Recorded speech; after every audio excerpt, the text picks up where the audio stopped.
Nah, ini adalah materi inti pencegahan tindak pemotongan dana PIP. Mohon disimak ya, Sobat PIP. Yang pertama yang harus diketahui adalah larangan dalam pelaksanaan PIP.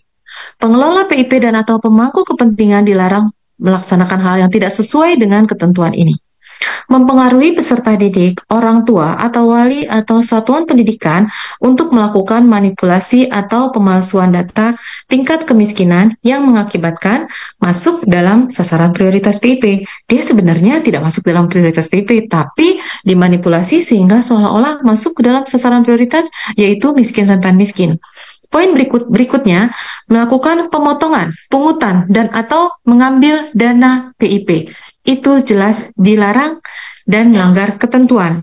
Yang ketiga, menyimpan atau mengambil buku tabungan simpanan pelajar dan atau kartu debitnya tanpa setujuan dari peserta didik atau orang tua atau walinya.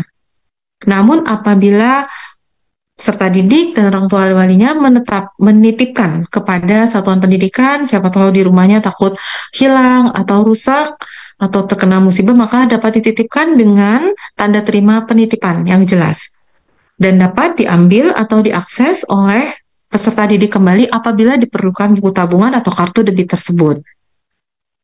Yang keempat, melakukan tindakan lainnya yang melanggar peraturan perundang-undangan yang merugikan penerima PIP dan atau kerugian negara. Selanjutnya, nah Sobat PIP, apa sih sebetulnya pemotongan dana PIP ini? Tentu Sobat PIP sedikitnya sudah tahu definisinya.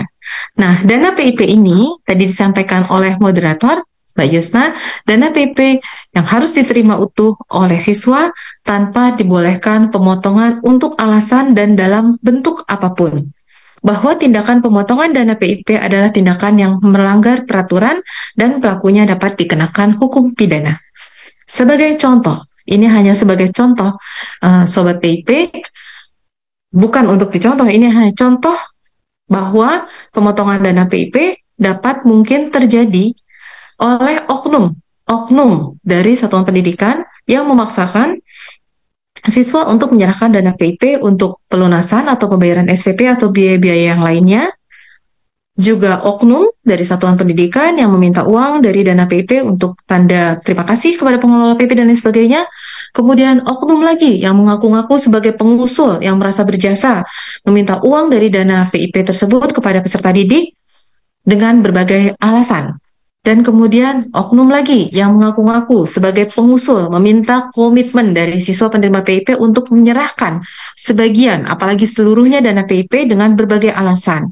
Yang kelima, ada oknum lagi dari satuan pendidikan yang mengaku-ngaku sebagai pengusul sehingga berani mengintimidasi siswa penerima PIP untuk menyerahkan uang dan mengatakan tidak akan mengusulkan lagi apabila tidak diserahkan dana kepada oknum dimaksud. Nah, ini adalah sebagai contoh, bukan untuk dicontoh, tetapi untuk dihindari.